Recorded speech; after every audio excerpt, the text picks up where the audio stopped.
Have you ever looked out at the ocean and wondered what secrets lie just beneath the surface? I've spent my life chasing legends, and honestly, some of the most compelling ones are hidden under the waves. Deep in the turquoise waters of the Bahamas, there's a mystery that has baffled explorers, scientists, dreamers. It's a series of massive flat stones arranged in a perfect line, stretching for half a mile. They call it the Bimini Road. Is this just a strange trick of nature? Or is it a clue, a literal stepping stone to the lost city of Atlantis? This question isn't just for storybooks, it's a real investigation happening right now. The Bimini Road is located just off the coast of North Bimini Island. Imagine diving into crystal clear water, maybe only 20 feet deep. As you descend, something incredible comes into view. The idea that the Bimini Road could be part of Atlantis is incredibly exciting. Imagine a highly advanced civilization, one that Plato described as having incredible engineering skills. If they could build concentric rings of land and concentric rings of water, why not a massive harbor wall or a ceremonial road? Proponents believe the Bimini Road is exactly that, a remnant of Atlantis's infrastructure. They argue the sheer size and placement of the stones required ancient technology. It's a tantalizing thought, our first tangible piece of a world from ancient texts.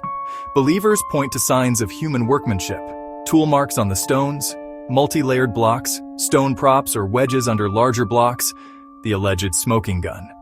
This detail suggests deliberate stonemasonry, not random nature. Plato placed Atlantis beyond the Pillars of Hercules, often linked to the Strait of Gibraltar. That points to the Atlantic, and the Bahamas sit in that search zone. Edgar Cayce's prophecy added a powerful layer. Legend meets prediction. Legend, prediction, discovery.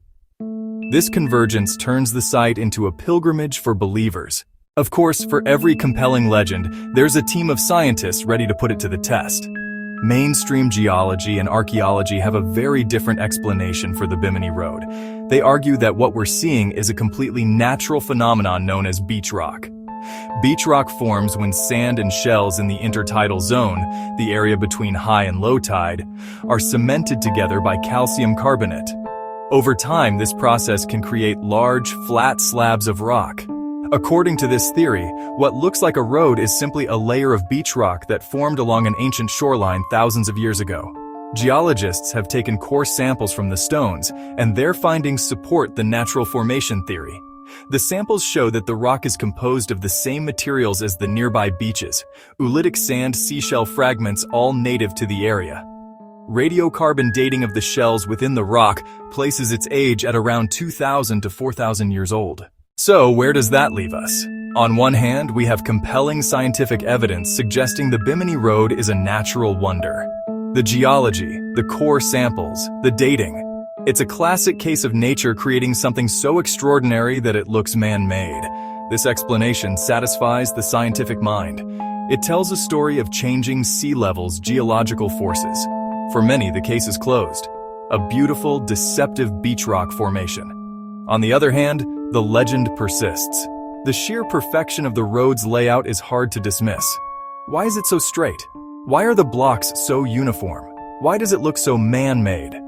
The Edgar Cayce prophecy adds paranormal intrigue. For believers, these doubts keep the dream of Atlantis alive.